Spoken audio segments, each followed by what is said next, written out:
السلام عليكم ورحمة الله وبركاته. أعوذ بالله من الشيطان الرجيم. بسم الله الرحمن الرحيم.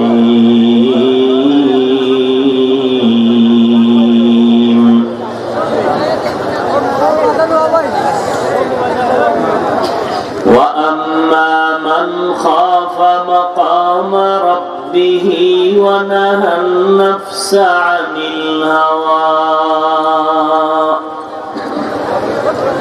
فإن الجنة هي المأوى.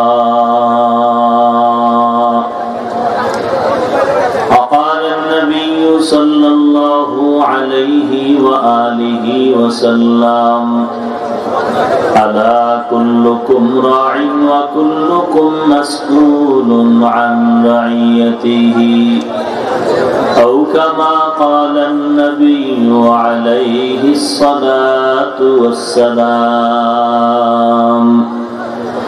صدق الله مولانا العظيم، وصدق رسوله النبي الأمي الكريم، ونحن على ذلك من الشاهدين والشاكرين والذاكرين، والحمد لله رب العالمين. اللهم صل على محمد النبي الأمي وعلى آله وسلم تسليما. سبحانك لا علم لنا إلا ما علمتنا، إنك أنت العليم الحكيم. رب اشرح لي صدري ويسر لي أمري واحلل عقدة من لساني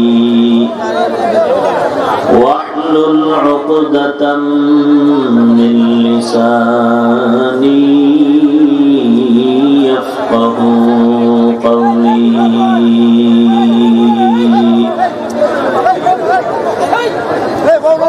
یہاں ہم سب مسافر ہیں،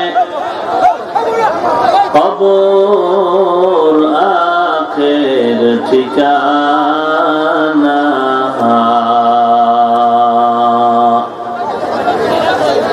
کوئی آگے روانہ ہے، کوئی پیچھے روانہ. کوئی آگے روانہ ہے، کوئی پیچھے روانہ. ایک ہی صف میں کھڑے ہو گئے محمود ایاز، نہ کوئی بندہ رہا نہ کوئی بندہ نواز، نہ کوئی بندہ رہا نہ کوئی بندہ نواز. মার্কোনা Al Falah ইসলামী যুব সংঘের উদ্যোগে আয়োজিত 26তম বার্ষিক তাফসীরুল কোরআন মাহফিল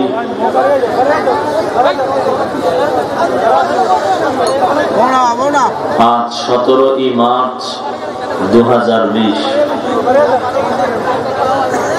মহতি এই মাহফিলে উপস্থিত মুহতারাম সম্মানিত সভাপতি, প্রধান অতিথি, বিশেষ অতিথি বৃন্দ, মুআজ্জাজ মুকাররম, জাতির মাথার মুকুট, রাসাতুল আম্বিয়া হযরত উলামায়ে কেরাম,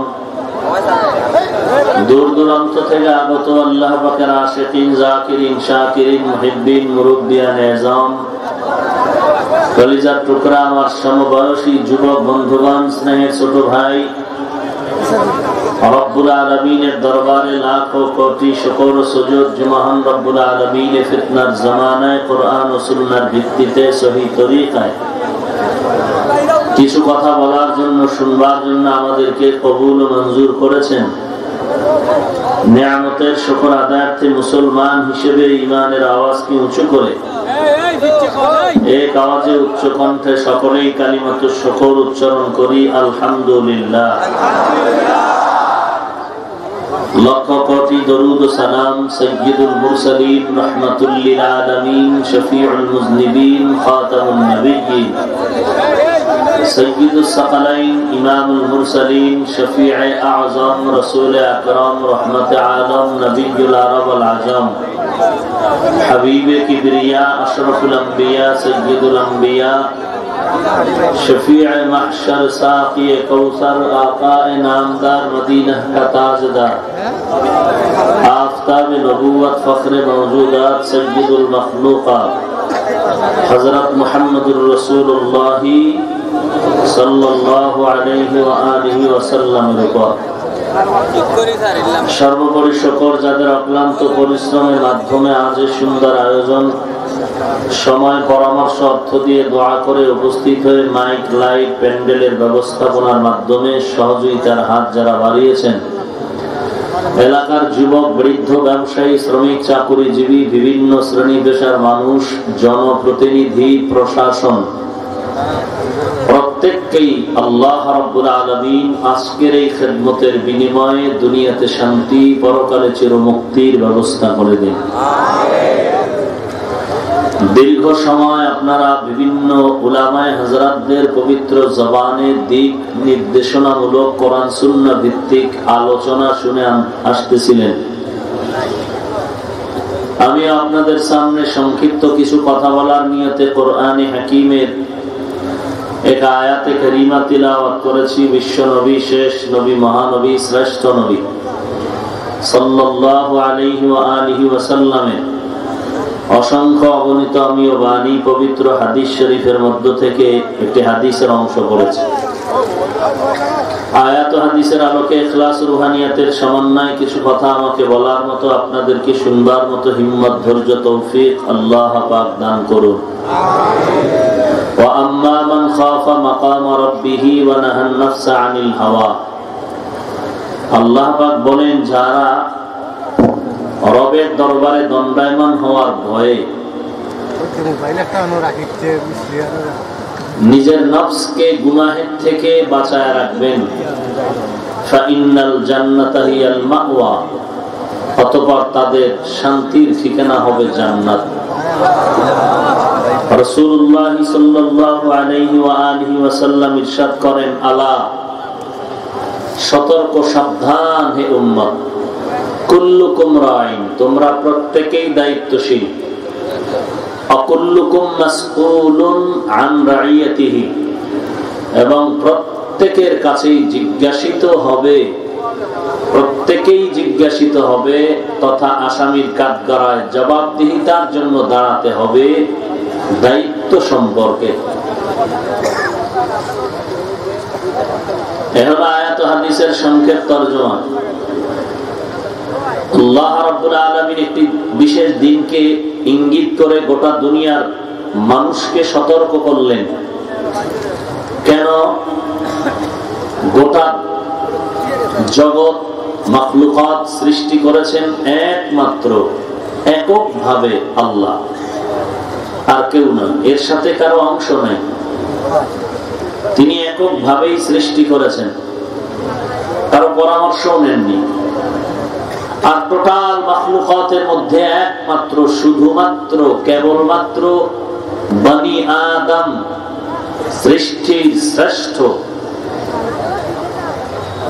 এই মর্যাদাও দিয়েছেন এককভাবে আল্লাহ। এখানেও কারো পরামর্শ আল্লাহ নেননি, কারো অংশ নেই। এবং এই বনি আদমের জন্য সৃষ্টির শ্রেষ্ঠ পবিত্র রিজিকের ব্যবস্থা করেছেন একমাত্র আল্লাহ।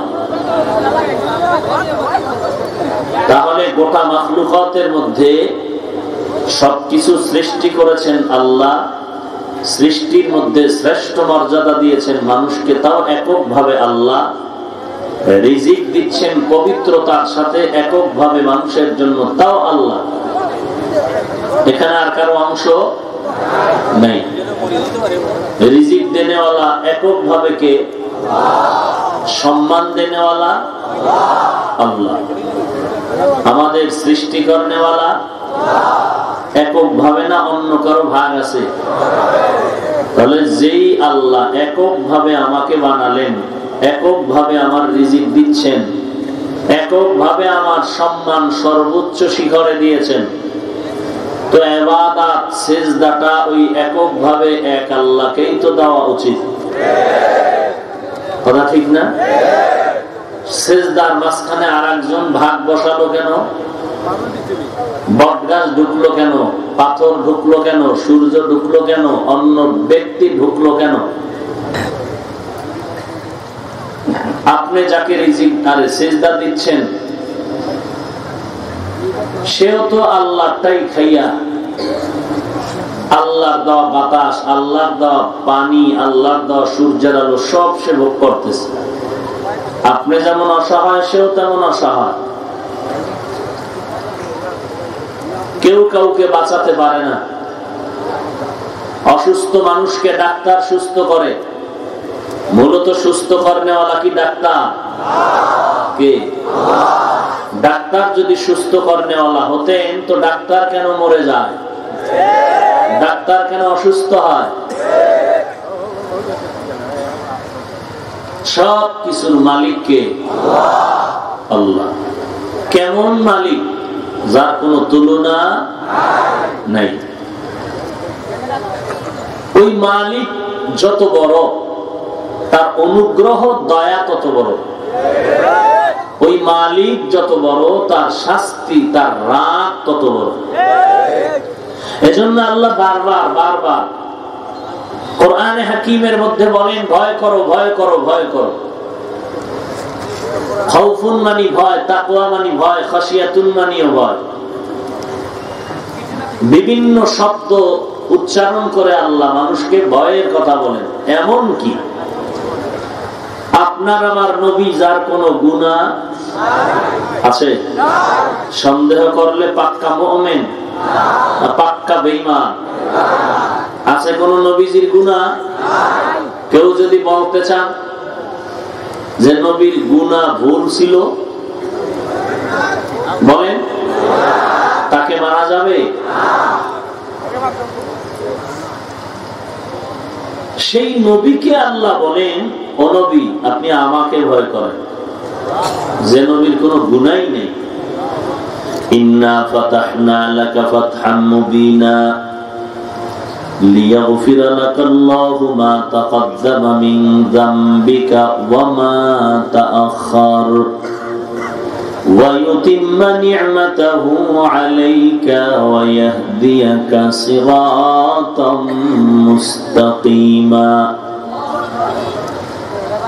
যে নবীকে আল্লাহ বিজয় দান করলেন চূড়ান্ত ভাবে, মনে মনে কল্পনার সাগরে যদি মনে করে ভুল হয়ে গেল নাকি, আল্লাহ বলেন নবী আপনার সামনের কল্পনাটাও মাফ, পেছনেও যদি কোনো কল্পনা থাকে তাও মাফ। শুধু তাই না, আমি কোরআনকে হেফাজতের যেমন জিম্মাদারি নিয়েছি, ও নবী আমি আপনাকেও হেফাজতের জিম্মাদারি নিয়েছি। ওয়াল্লাহু ইয়াসিমুকা মিনান নাস। মানুষের প্রবঞ্চনা প্ররোচনা থেকে আমি আপনাকে হেফাজতের কাঁধ দিয়ে দিলাম।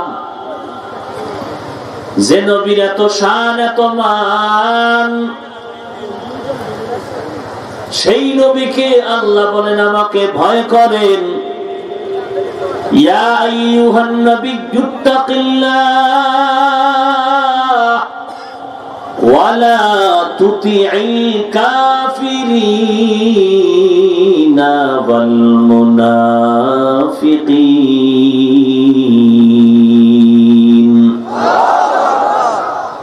হে নবী, আমি আল্লাহকে ভয় করেন, কাফের মুনাফিকের অনুসরণ করবেন না। কারণ এরা মানুষের বড় দুশমন। মানুষের দুশমন দুই দল, এক দল জাহের আর এক দল বাতেন, প্রকাশ্য আর গোপন। প্রকাশ্য দুশমন হলো শয়তান। ইন্নাশ শাইতানা কানা লিল ইনসানি আদুওয়াম মুবিনা। নিশ্চয়ই শয়তান হলো মানুষের প্রকাশ্য দুশমন। আর মানুষের প্রকাশ্য আর একদল দুশমন আছে, এরা হলো কাফের, বেদিন, বেঈমান। দুশমন দুই দল, জিন্নাতের মধ্যে আর মানুষের মধ্যে। দোনোটার মধ্যে প্রকাশ্য আছে, গোপন আছে। জিন্নাতের মধ্যে শয়তান প্রকাশ্য দুশমন, আর কাফের, বেঈমান, বেদিন হলো মানুষের গোপন প্রকাশ্য দুশমন। আর মানুষের মধ্যে মানুষের গোপন দুশমন হলো মুনাফিক। আর একটা দুশমন আছে নিজের মধ্যে, যার নাম হলো নফস। নফসটাও মানুষের গোপন দুশমন। এই নফস আবার তিন প্রকার। নফসে আম্মারা, ইন্নান নাফসা লাআম্মারাতুম বিসসূ ইল্লা মা রাহিমা রাব্বি।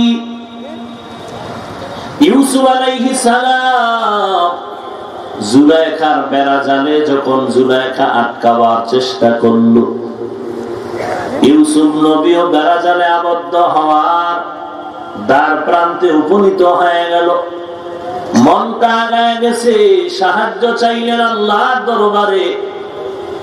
আল্লাহ পাক রব্বুল আলামিন বারাহেন তার সামনে পেশ করলেন। আল্লাহ পাক ওই মুসিবত থেকে বাঁচার জন্য উপায় বের করে দিলেন। ইউসুফ আলাইহিস সালাম বলেন, আমার চেষ্টা তো শেষ করা লাগবে, এরপরে তো আল্লাহর দয়া আসবে। আমার চেষ্টা কি? প্রথম দরওয়াজা পর্যন্ত দৌড় দেওয়া, দরজা খুলবেন আমার আল্লাহ। ইউসুফ নবী যখন দৌড় দিলেন, জুলাইখা পেছন থেকে দৌড়াচ্ছে ধরার জন্য। জুলাইখা, ইউসুফ নবী দৌড়াচ্ছে, দরওয়াজায় ধাক্কা দিলেন, দেখে দরজার তালাগুলো খুলে গেল।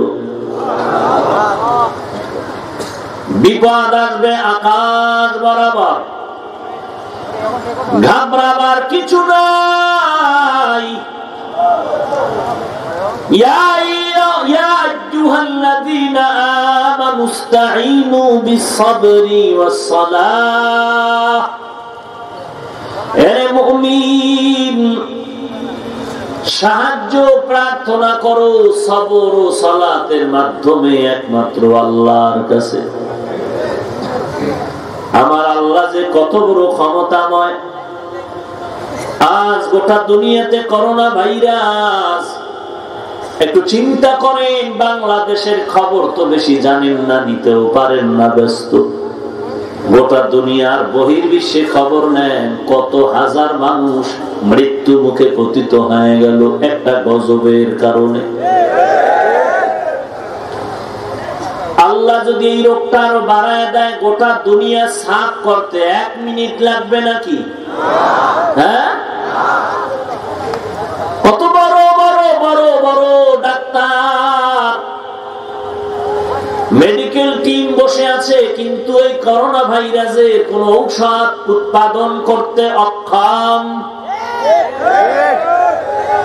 যেই চীনের উপরে হামলা, সেই চীনারা বন্ধ মসজিদের দরজা খুলেছেন, বন্ধ আওয়াজের মাইকের আজানের আওয়াজ খুলে দিয়েছেন। আর আর দলে দলে বেদিন বেঈমান কালেমার পতাকা তলে ঢুকতেছেন। অতএব এটাই চূড়ান্ত শিক্ষা। বিপদ আল্লাহ দিয়েছেন মুমিনের জন্য পরীক্ষা, বেঈমানের জন্য বড় শাস্তি। অমুমিন এই পরীক্ষায় যদি পাস করতে চাও, ধৈর্যের সাথে নামাজে দাঁড়ায় যাও। আগে যদি নামাজ কম পড়েছো, এখন বেশি বড় উপায় নাই। এটা এমন একটা রোগ, কারো অর্ডার নিয়ে তোমার ঘরে ঢুকবে না। এই 2-3 মাস পরেই কিন্তু আর এক গজবের পূর্বাভাস দিচ্ছে এই দেশের গবেষকরা। পঙ্গপাল আসতেছে, পঙ্গপাল। যেই পঙ্গপালের একটা ঝাঁক একদিনের অর্ধেক সময় 35,000-এর মতো মানুষের খাদ্য জমিন থেকে খেয়ে ফেলে। আফ্রিকার কোন এক এলাকায় পঙ্গপালের আক্রমণ চলে, মানুষ না খায়া অসহায়। আমাদের বাংলাদেশের এক চ্যানেলওয়ালারা ওই খবরটা প্রচার করেছে। এই পঙ্গপালের অবস্থাটা, এদের গ্রুপটা এদিকে ধেয়ে আসছে আরবে, এদিকে আসতেছে ইন্ডিয়ার ভেতরে। এরে নবীর উম্মতের দল, এগুলো সব আর একদিকে আঙ্গুল তুললে কোনো লাভ নাই। নিজের গুনাহের কারণে আজকে এই অবস্থার সম্মুখীন হয়েছে। বিপদ আসলে আমার রাসূল নামাজে দাঁড়ায় যেতেন, কান্না করতেন, তওবা করতেন। আর আপনি যদি দরজা বন্ধ করে ঘুমায় থাকেন, নামাজ নাই, ইস্তেগফার নাই, তওবা নাই, কান্না নাই, তাহলে তো বিপদ আরো ঘনীভূত হয়ে যাবে, আরো কাছে এসে যাবে, আরো আপনাকে বেশি ধরে ফেলবে। এরে নবীর আশিকের দল, যতই বাহাদুরি করো, আমার আল্লাহ ধরাটা বড় কঠিন ধরা। আল্লাহ ধরেন না, ধরেন না। মাঝে মাঝে একটু ধাক্কা দিয়া সতর্ক করে, রে বান্দা দেখ, দুনিয়ার ধরা সইতে পারো না, কবরের ধরা কেমন কঠিন হবে চিন্তা কর। হাসরের ময়দানের ধরাটা আরো কত কঠিন হবে। যেই দিন জমিন সূর্যটা মাথার উপরে নেমে আসবে, আজ এই জমিন থেকে 9,30,00,000 মাইল উপরে সূর্য। বিজ্ঞানীরা বলে সূর্যটা 13 লক্ষ গুণ বড়। এই সূর্যের একটা মুখ জমিনে দেওয়া, এক মুখের তাপ জমিনওয়ালারা সহ্য করতে পারবে না। আল্লাহ ফিরিস্তা দিয়া বারবার ঠান্ডা পানি দিয়া তাপ কমাচ্ছেন। এরপরও সূর্যের নিচে একটা পাতলা গ্যাসের আবরণ আছে। ওই পাতলা গ্যাসের আবরণ সূর্যের তাপ কন্ট্রোল করে। এরপরে বাকি তাপ জমিনে দেয়। এরপর আমরা কষ্ট পাই, সহ্য করতে পারি না। আর কিয়ামতের ময়দান কেমন কঠিন। সূর্য মাথার উপরে নেমে আসবে, একটা না 12টা মুখ জমিনের দিকে দেওয়া হবে। আল্লাহ অর্ডার করবে, সূর্য তোর যত তাপ আছে সব জমিনের মধ্যে ছেড়ে দে। 12টা মুখের তাপ যখন জমিনে ছেড়ে দেওয়া হবে, এই মাটির জমিন হবে কিয়ামতের মাঠ, সিরিয়ার জমিন হবে আল্লাহর বিচারালয়, আদালত। মানুষগুলো তো সব মাটির তলে চলে যাবে। যারা বেঁচে থাকবে, ইসরাফিল আলাইহিস সালামের সিংহার ফুৎকারে সব প্রাণ নষ্ট হয়ে যাবে। ওই আওয়াজটা তো বাড়তে থাকবে, বাড়তে বাড়তে বাড়তে বাড়তে এত বিকট হবে, জিন্দা মানুষের কান নষ্ট হবে, চোখ নষ্ট হবে, বুকটা ফেটে জায়গায় মরে যাবে। এরপরে লাগাতার বৃষ্টি হবে, জমিন সাফ হয়ে যাবে। এরপরে আল্লাহর অর্ডার হয়ে যাবে, ইসরাফিল আবার সিংহায় ফুৎকার দিবে। প্রাণহীন ব্যক্তিদের ভেতরে প্রাণ চলে আসবে। বলে আল্লাহ মানুষটারে আবার বানাইবেন কি করে? মাথা নষ্ট করো না, আমার আল্লাহ তো ওই দুর্বল আল্লাহ না যে আল্লাহ তোমাকে বানাতে পারবেন না। আমার আল্লাহ অসম্ভবকে সম্ভব করতে পারবেন, এজন্যই তিনি আমার আল্লাহ। যেটা আপনার আমার কল্পনাও নাই, আল্লাহ তা করে ফেলবেন। বিজ্ঞানীরা দলে দলে কালেমা পড়ে কেন? ওরা গবেষণা করে আর করে, আল্লাহর কুদরত দেখে আর হঠাৎ মাথা নষ্ট হয়ে যায়। শেষ পর্যন্ত মালিকের মেনেই কালেমা পড়ে। আল্লাহ পাক দুইজন ফেরেশতা পাঠায় দিয়া বলবেন, একজনের পেছন থেকে আর একজন সামন দিক থেকে, যেই মানুষগুলো হাসরের মাঠে দাঁড়ায় যাবে এদের আদালতে নিয়ে আসো। আল্লাহর আদালতে নেওয়ার পর আল্লাহ পাক রব্বুল আলামিন একটা হুঙ্কার দিবেন, লিমানিল মুলকুল ইয়াউম লিল্লাহিল ওয়াহিদিল কাহ্হার। আল্লাহ পাকের কুদরতি আওয়াজে হাসরের ময়দানটা থরথর করে কেঁপে উঠবে। মানুষগুলো বেকার আর বেহুশ হয়ে যাবে। আপন আপন বলতে কেউ নাই। আম্বিয়া কেরাম নাফসি নাফসি বলে কাঁদবেন। এমন এক কঠিন হালাত,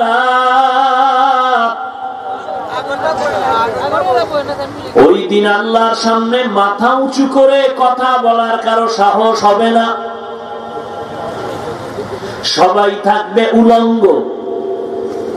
আম্মা জান আয়েশা রাদিয়াল্লাহু আনহা নবীকে বলেন, লজ্জা কি হবে না?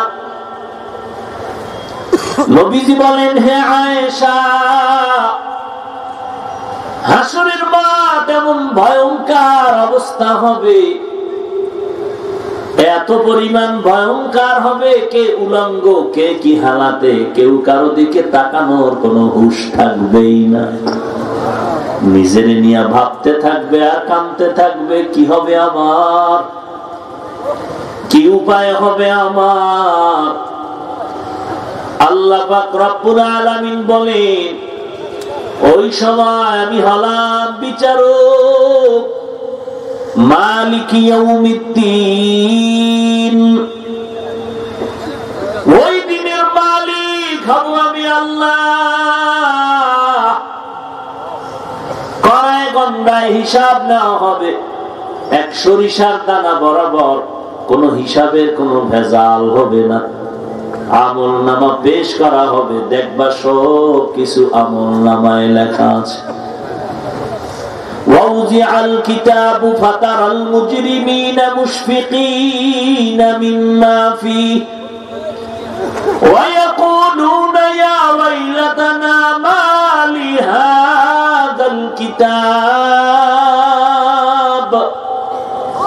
لَا يُغَادِرُ صَغِيرَةً وَلَا كَبِيرَةً إِلَّا أَحْصَاهَا وَوَجَدُوا مَا عَمِلُوا حَاضِرًا وَلَا يَظْلِمُ رَبُّكَ أَحَدًا।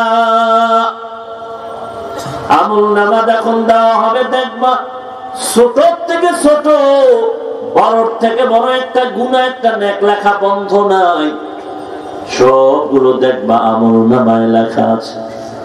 এরে নবীর উম্মতের দল, দুনিয়াতেই কিন্তু মানুষ পার পাইতে পারে না। জমিন রাখতে গিয়া ভেজাল করলে ওই ভেজালের 10 বছর আগে এই সূত্রে কে মালিক তা এখন খোঁজ করে বের করে নেয়। চালাকি করার কোনো কায়দা থাকে না। কত মানুষ গায়ের জোরে জমি দখল করে বাড়ি করে, কিন্তু যখন করেই ফেললো হঠাৎ ধরা খেয়ে গেল। কোনদিন ভাবতেও পারে না আমার চালাকির সামনে কেউ কামিয়াব হয়ে যাবে। তো আখিরাতের হালাত বড় কঠিন। সূর্যের গরমে জমিনটা তামা হয়ে যাবে, এত গরম। অপরদিকে জাহান্নামের আওয়াজ, এরে আল্লাহর গোলাম, আল্লাহর কোরআন মিথ্যা নাকি সত্য বিবেকরে জিজ্ঞাসা করে তারপরে রেজাল্ট নিয়ে চলো। ও ভাই, আপনি আমাকে চিন্তা করেন কি বয়ান করি, আপনি কি শুনবেন, আপনি কি মানবেন কি মানবেন না টেনশনে পড়ে আছেন। ও আল্লাহর বান্দা, আমার বয়ান আপনি মানবেন কি মানবেন না টেনশন কেন করেন? টেনশনের কি আছে? টেনশন তো বেঈমানেরা করবে। মুসলমানের কথা মানবো কি মানবো না, আল্লাহর কথা মানবো কি মানবো না, নবীর কথা মানবো কি মানবো না। কিন্তু আপনি তো মুসলমান, আমিও মুসলমান, আপনার আল্লাহ আমার আল্লাহ এক, আপনার নবী আমার নবী এক, আপনার কাবা আমার কাবা এক, আপনার কোরআন আমার কোরআন এক, আপনার কালেমা আমার কালেমা এক। দুনিয়াতে আসার হালাতটাও এক, যাওয়ার হালাতটাও এক, কাপড় আমার তিনটা আপনারও তিনটা এক, কালার হবে আলাদা। কারো কাফনের কালার হবে সবুজ, কারো কাফনের কালার হবে কালো। কি হবে? সবার কথা বলেন না কেন? পীর সাহেবদের কাফনের কালার আলাদা, সব সমান। সব যদি এক হয় রে বাবা, মাঝখানের সময় লইয়া কেন চালাকি করে সবুজ আর কালো নিয়ে ঝগড়া করো? কেন সবুজ টুপি আর কালো টুপি নিয়ে দ্বন্দ্ব করো? এরে নবীর উম্মতের দল, তোমার কাছে যদি মনে হয় সাদা পছন্দ না, তোমার কাছে যদি সবুজ কলিজার আপন হয়, তো মরণকালে সবুজ কালারের কাফন পরিয়ে কবরে যাও, কালো কালারের বোরকা পরিয়ে কবরে যাও। আর যদি মনে করো না না এগুলো সব ফাও চালাকি, তাহলে কানে ধরে একা একা মাওলার দরবারে তওবা করো। কোনো দ্বন্দ্ব করা যাবে না, আমার নবীর তরিকায় চলতে হবে। যে যেই লাইনে থাকো কোনো দুঃখ নাই, হিসাব রাতের বেলা একটা জায়গায় মিলাইতে হবে। সবাই আমরা এক আল্লাহর গোলাম, আখিরি নবীর উম্মত মুসলমান। ভাইরা আমার, আমরা মুসলমান নবীর উম্মত, হিসাব কিন্তু এক জায়গায় গেলে এক। এর নবীরা আসে, কেন তুমি ভিন্ন দিকে তাকাও? কেন তুমি চিন্তা করো নামাজ পড়বো কি করবো না? মুসলমান হলে পড়তে হবে, মুসলমান হলে কদম দিতে হিসাব করা লাগবে। কারণ বেদিন বেঈমানের কোনো হিসাব নাই, কোনো ধর্ম নাই, কোনো আদর্শ নাই, কোনো আদব নাই, চলাফেরার কোনো টেনশনও নাই। কারণ সব বেঈমান, বিনা হিসাবে জাহান্নাম। জান্নাতে যাবে কারা? বেঈমান। কারা যাবে? মুমিন। তো হিসাব তো তোমাকেই দিতে হবে। অতএব এই মুমিন ভাই, যতই টাকার বাহাদুরি, ক্ষমতার বাহাদুরি, গাড়ি বাড়ির বাহাদুরি করো না কেন, রক্তের গরম দেখাও না কেন, তোমার কদম দেওয়ার আগে হিসাব করতে হবে।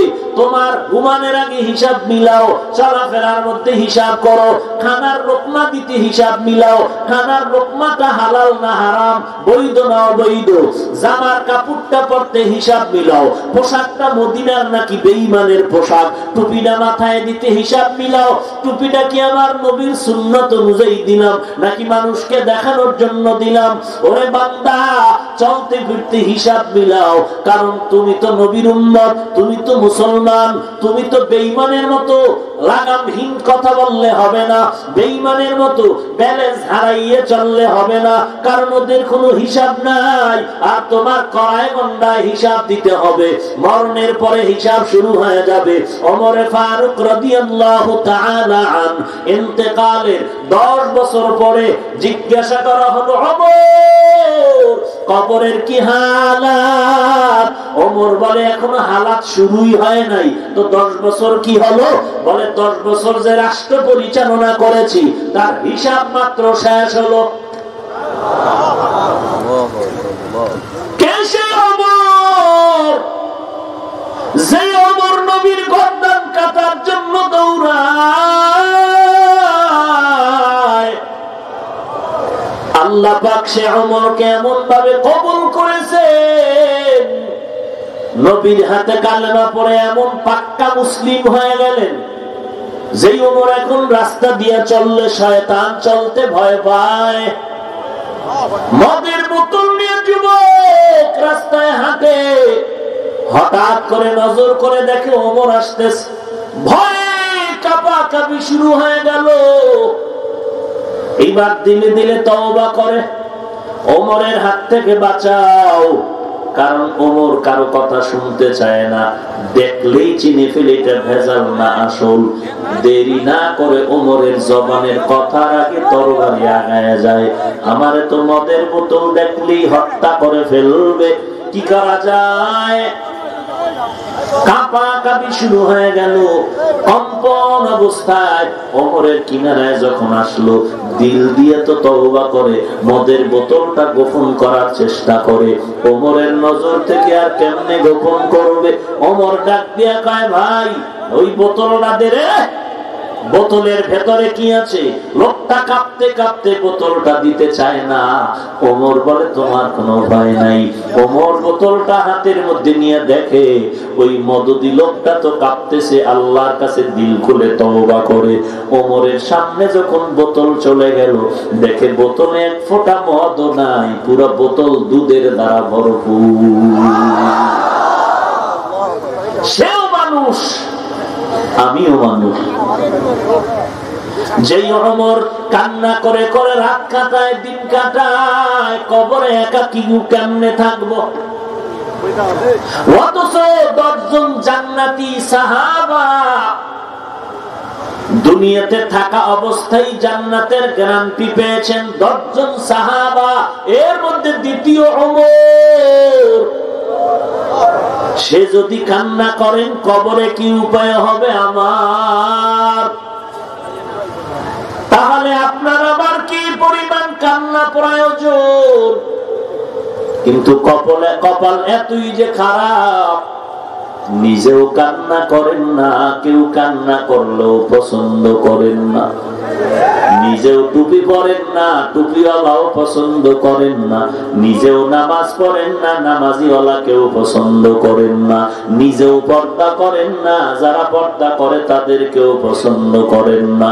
আল্লাহ দরবারে কি জবাব দিবি রে মুসলমান? চিন্তা করে বিছানায় ঘুমাও। ঘুমের ঘরেও তো কত মানুষের মরণ হয়। এখান থেকে ঘর পর্যন্ত যাওয়ার কারো হাতে কোনো গ্যারান্টি নাই। কত বান্দা ঘর থেকে বেরিয়েছে, লাশ হইয়া ঘরে চলে গেছে। ওরে আল্লাহর বান্দা, যে যেই বাহাদুরি করি না কেন, দুনিয়াতে পরিচয় দেই, আমাকে চিনেন, বলে না আমি তো বড় বক্তা, আমাকে চিনেন, আমি অমুক মসজিদের খতিব, আমি বড় মিম্বার, আমি বড় চেয়ারম্যান, আমি কোটি টাকার মালিক। মরণের পরে যখন সাদা কাপড়ের প্যাকেট হয়ে যাব, ওই প্যাকেটে ঢুকার পর কে ধনী কে গরিব কে পীর কে মুরিদ কোনো পরিচয় থাকবে না। ওই কবরে যখন মিনহা খালাকনাকুমের আয়াত পরে মাটি চাপা দিয়ে সবাই চলে যাবে, আমাকেও যেমন 3টা প্রশ্ন করা হবে, আপনাকেও 3টা প্রশ্ন করা হবে। কোনো কারোর জন্য আলাদা কোনো প্রশ্ন করা হবে না। 1 নম্বরে রবের পরিচয় দাও, 2 নম্বরে ধর্মের পরিচয় দাও, 3 নম্বরে রাহমাতুল লিল আলামিনের পরিচয় দাও। ওরে আল্লাহর বান্দা, যারা দুনিয়াতে রবের গোলামি করে, ইসলাম মেনে নবীর সুন্নতের আমল করে কবরে যাবে, ওই কবরে যাওয়ার পর তারা জবাব দিবেন, রব্বি আল্লাহ, আমার রব, দীনি আল ইসলাম, আমার ধর্ম ইসলাম। একটা রাস্তা করে নবীর সাথে দেখা করায়, বলবে চিনুনি এই ব্যক্তিটাকে? নবীর আশিক যারা বলবে, আমি চিনব না কেন, ইনি তো সেই আমার মায়ার নবী। যেই নবীর সুন্নতের আমল করেছি, টুপি পরেছি, উলামায়ে কেরামের বয়ান শুনে নবীর আদর্শ পালন করেছি, ওই নবীকে আমি কেন চিনব না? তিনি তো আমার শেষ নবী। আল্লাহ অর্ডার করবেন, ফেরেশতা দেরি না করে কবরে বেহেশতের বিছানা দিয়া দাও। আর দেরি করবা না, এই বান্দা দুনিয়াতে ঘুমাইতে পারে না ইবাদতের কারণে, এখন আরামের বিছানা দাও, ঘুমায় যাবে। ইসরাফিলের সিংহায় ফুৎকারের আগে তার ঘুমে যেন কেউ ডিস্টার্ব করতে না পারে। এরে নবীর উম্মতের দল, ওই অন্ধকার কবরে প্রশ্ন আপনাকেও যা করা হবে আমাকেও তা করা হবে। কিন্তু দুনিয়াতে আবার যারা আমল না করিয়া, রবের না মানিয়া, ইসলাম না মানিয়া, নবীর সুন্নতের লাথি মেরে কবরে যাবে, এদের কবরেও কিন্তু একই প্রশ্ন করা হবে। রবের পরিচয় দাও, ধর্মের পরিচয় দাও, রাহমাতুল লিল আলামিনের পরিচয় দাও। তখন বেনামাজি বেপরদাওয়ালা কোন জবাব দিতে পারবে না, আফসোসের সাথে বলবে হা হা লা আদরি, বড় আফসোস আমি কেন কিছুই বলতে পারি না। তখন আমার আল্লাহর অর্ডার হয়ে যাবে, এরে রহমতের ফেরেশতা আর দেরি করিস না, এই বান্দাকে আমি দুনিয়াতে কম সুযোগ দেই নাই রে ফেরেশতা। আমার দেওয়া পানি, আমার দেওয়া মাছ, আমার দেওয়া গাছের ফল, জমিনের ফসল, আমার দেওয়া সব নেয়ামত আমি এই বান্দাকে ফ্রি করে দিয়েছিলাম। আমার দেওয়া সব নেয়ামত খাইয়াও বান্দা আমার হুকুম মতো চলে নাই, বরং আমার বিরোধিতা করে সময় কাটিয়েছে। আমি আল্লাহ রাগ করিয়া পানিও বন্ধ করি নাই, বাতাস বন্ধ করি নাই, সূর্যের আলো বন্ধ করি নাই। আমি আল্লাহ বরং ছাড় দিলাম, সুযোগ দিয়া দিলাম। আমি আল্লাহ তওবার পথে বারবার ডেকেছি, বান্দা আসে নাই। আজকে একটা সেকেন্ডের জন্য আর তাকে ছাড় দেওয়া হবে না। আল্লাহ অর্ডার করবেন, কবরের মাটি এই গুনাহগার নাফরমানকে দুই পার্শ্ব থেকে মাটি দিয়া চাপ দাও। নবীজি বলেন, ওই চাপে পাজরের হাড়গুলো চুরমার হয়ে যাবে। একটা নয়, দুটো নয়, 70 থেকে 99 চাপ। অন্ধকার কবর ভরে যাবে, জাহান্নামের আগুন কবর এসে ভরে যাবে রে বাবা। নবীর কথা মিথ্যা মনে করিও না, আল্লাহর কোরআনের কথা মিথ্যা মনে করিও না। তওবা করো আল্লাহর কাছে, আযাবের ভয়ে গুনাহ ছেড়ে দাও। এরে যুবক ভাই, যৌবনের বাহাদুরি আর কতদিন করবা? তোমার দাদা তোমার বাবা দিয়ে তাকাও, এক সময় তারা আমার মতো যৌবনের বাহাদুরি করেছিল, আজকে লাঠি ছাড়া রাস্তায় চলতে পারে না রে বাবা। একদিন তোমার আমার এমন অবস্থা হয়ে যাবে, ওই জিন্দেগিটা বাঁকা হয়ে যাওয়ার আগে এখনই তওবা করে নাও। আর মনটাকে বুঝাও রে মন, আমরা যারা টুপিওয়ালা দাড়িওয়ালা নামাজ পড়ি পর্দা করি, মনে করিও না পাগল হয়েছি। না না, মাথা নষ্ট হয় নাই, মাথা এখনো ঠিক। তোমার পায়ে ধরে বুঝাচ্ছি, কেন নামাজ পড়ো না? আর আমাকে যদি কোটি টাকার লোভ দেখায়, নগদ টাকা দেয়, এক ওয়াক্ত নামাজ ছেড়ে দাও, কল্লা ফালায় দিব, জীবনে এক রাকাত নামাজ আমি বন্ধ করব না। একটু চিন্তা করো বাবা, তুমিও মুসলমান আমিও মুসলমান, তোমার পায়ে ধরলেও নামাজ পড়তে চাও না, আর আবার কোটি টাকা দিলেও নামাজ ছাড়তে চাই না কেন? একমাত্র কারণ কবরে জাহান্নামের আযাবের ভয়। এরে যুবক আল্লাহর গোলাম, মাঝে মাঝে একটু নিজেকে প্রশ্ন করিও, তোমার মতো যুবক স্কুল কলেজ ভার্সিটিতে লেখাপড়া করে, এক বেলার নামাজও বাদ দেয় না, আছে না নাই? মনের প্রশ্ন করিও মাঝে মাঝে, তুমি পারো না কেন? তোমার আমার মতো যুবক র‍্যাব, আর্মি, পুলিশ, বিডিআর চাকরি করে, নামাজ বাদ দেয় না, অভাব নাই, তুমি আমি কেন পারবো না? তোমার আমার মতো যুবক কৃষি কাজ করে, শ্রমিকের কাজ করে, ড্রাইভারি করে, কোটি টাকার ব্যবসা করে, এক টাকাও হারাম খায় না, অভাব নাই, তুমি কেন পারবা না? আল্লাহর কাছে তওবা করে নাও। গলায় ছুরি আসলে মরে যাব, আর কোনদিন গুনাহ করব না। এই মহামারীর যুগে আল্লাহর কাছে তওবা করে চোখের পানি ছেড়ে কান্না করো। কত মানুষ মোনাজাতে কান্না করে, অথচ তোমার মোনাজাতে কেন চোখে পানি নাই? একটু কি তোমার অন্তরে ভয় লাগে না? একটু কি তোমার অন্তরে অনুতপ্ত আসে না? তোমার অনুশোচনা আসে না? তোমার অন্তরে কি একটু লজ্জা হয় না যে আমার পাশের ভাইটা কান্না করে মোনাজাতে, আমার চোখে কেন পানি নাই? একজনকে ব্যাট দিয়া পুলিশে পিটায়, বাড়ি দেয়, তারপরও কাঁদে না। আর এই লোকটারে কেউ মারলো না, এমনি কেন মোনাজাতে কাঁদে? মনে হয় যেন লোকটা কি যেন হারায় ফেলেছে রে বাবা। ওই লোকটা ছেলে হারায় কাঁদে না, মেয়ে হারাইয়া কাঁদে না, ওই লোকটা বাড়ি হারাইয়া কাঁদে না, ওই লোকটা জান্নাতের ঠিকানা হারাইয়া আজকে কান্না করতেছে।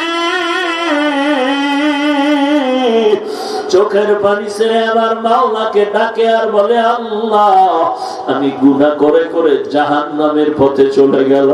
মনে হয় জানো আমার মতো অপরাধী এই ময়দানে আর কেউ নাই, আমার মতো গুনাহগারে ময়দানে আর কেউ নাই। আজকে আমার গুনাহের খবর যদি আমার মা বাবায় জানতেন, আমাকে পাশে রাখতেন না, দূরে ঠেলে সরায় দিতেন, ঘৃণা করতেন। আল্লাহ এত গুনার পরও আমাকে ঘৃণার সাথে তাড়ায়া দেন নাই, বরং আল্লাহ বলেন, এরে বান্দা, এক ফোঁটা মাছির মাথা বরাবর যদি চোখের পানি ছেড়ে দাও, আমি আল্লাহ নবীর মাধ্যমে ওয়াদা করে দিলাম।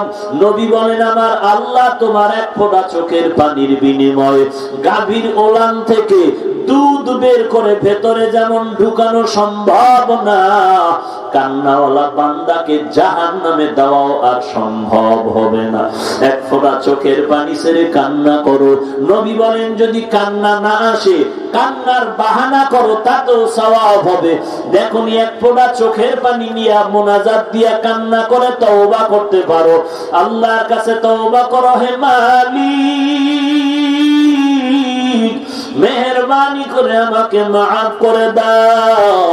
জীবনে আর নামাজ ছাড়বো না, বেপরদায় চলবো না, মা বাবার বিরোধিতা করবো না, আলেম ওলামাদের বিরোধিতা করে গুনাহগার হব না, আর কোনদিন নামাজ বাদ দিব না, সহিভাবে নবীর তরিকা মতে চলবো, নবীর সুন্নতের আমল নিয়ে চলবো। আল্লাহর কাছে দোয়া করেন, তৌফিক কামনা করেন, আল্লাহ মেহেরবানি করে আমাকে নেক আমলওয়ালা বান্দা হিসাবে কবুল করে নেন, গুনাহের প্রতি ঘৃণা জমায়ে দেন। আয় আল্লাহ, সুন্নতওয়ালা জিন্দেগিতে চলার তৌফিক দান করেন, আমিন। আলহামদুলিল্লাহি রাব্বিল আলামিন, ওয়াসসালাতু ওয়াসসালামু আলা সাইয়্যিদিল আমবিয়াই ওয়াল মুরসালিন ওয়া আলা আলিহি ওয়া আসহাবিহি আজমাইন। ইয়া আরহামার রাহিমিন, ইয়া আরহামার রাহিমিন, ইয়া আরহামার রাহিমিন। রব্বিরহামহুমা কামা রব্বায়ানি সগীরা। اللهم إنك عفو تحب العفو فاعف عني। ও দয়ার মালিক,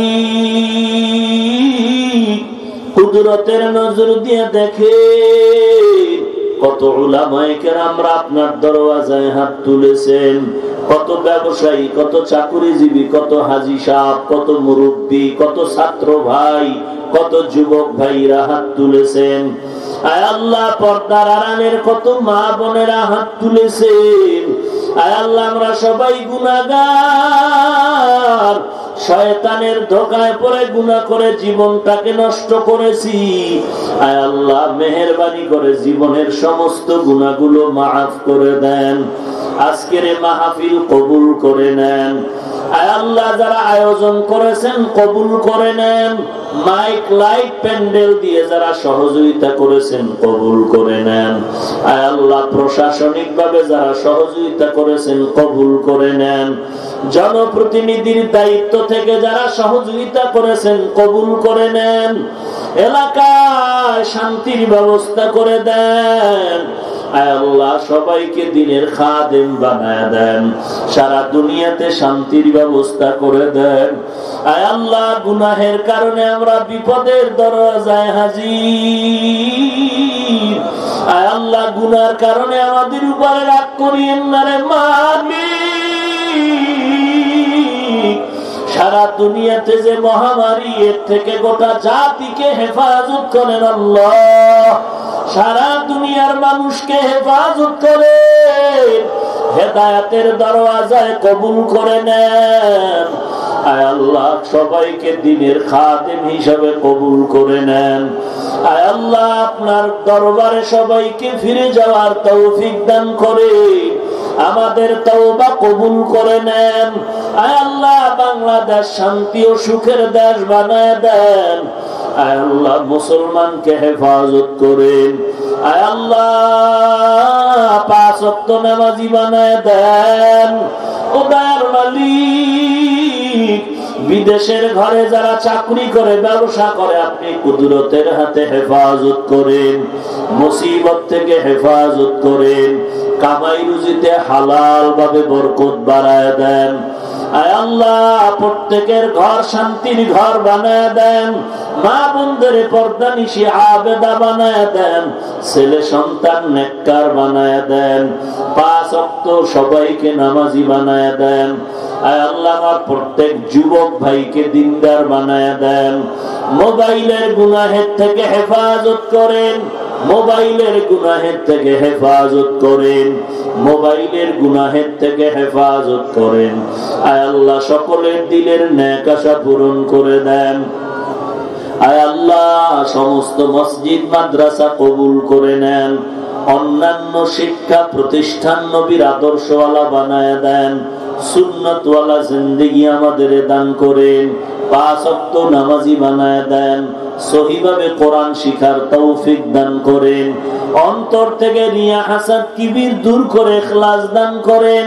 সবার সাথে মোহাব্বত বাড়ায় দেন। আয় আল্লাহ আমরা যারা হাত তুলেছি অনেকের মা নাই, বাবা নাই, অন্ধকার কবর থেকে দোয়ার অপেক্ষা আছে, সবার কবর জান্নাতের বাগান বানায় দেন আল্লাহ। যারা বেঁচে আছেন হায়াত বাড়ায় দেন, অসুস্থ যারা সুস্থ করে দেন। আয় আল্লাহ সুস্থতার নিয়ামত বাড়ায় দেন। বাতিলের মোকাবেলায় বিজয়ী করে দেন, বাতিলের মোকাবেলায় বিজয়ী করে দেন। চলার পথে ইজ্জতের সাথে নবীজির মহব্বতে হেফাজত করেন। আয় আল্লাহ সুন্নতের আমলওয়ালা জিন্দেগি দান করেন। গুনাহের প্রতি ঘৃণা জমায় দেন। ওলামায়ে কেরামদের আমিন কবুল করে নেন। মুরব্বীদের আমিন কবুল করে নেন। আমার যুবক ভাইদের আমিন কবুল করে নেন। আয় আল্লাহ মা বোনদের কবুল করে নেন। দিলের নেক আশা পূরণ করে দেন। কামাই রুজি ব্যবসায় হালাল ভাবে বরকত বাড়ায় দেন। যারা লেখাপড়া করে পরীক্ষার্থী কামিয়াবি দান করেন, কামিয়াবি দান করেন, সফলতা দান করেন আল্লাহ। আয় আল্লাহ নবীজির মোহাব্বতে আমাদের দিলের নেক আশা পূরণ করে দেন। নবীজির মোহাব্বতে আমাদের দোয়া মুনাজাত কবুল করে নেন। আয় আল্লাহ সমস্ত প্রোগ্রাম গুলো ইজ্জতের সাথে নিরাপদে বাস্তবায়ন করার তৌফিক দান করেন। আয় আল্লাহ চলার পথে হেফাজত করেন। আয় আল্লাহ দ্বীনের খালেস খাদেম হিসেবে কবুল করে নেন। আয় আল্লাহ সকলের মুনাজাত আপনি কবুল করে নেন। সুবহানাল্লাহি ওয়া বিহামদিহি সুবহানাল্লাহিল আযীম ওয়া সাল্লাল্লাহু তাআলা على خير خلقه محمد وآله وأصحابه أجمعين آمين آمين آمين برحمتك يا أرحم الراحمين আপনারা কেউ রাস্তা আটকানোর চেষ্টা করবেন না।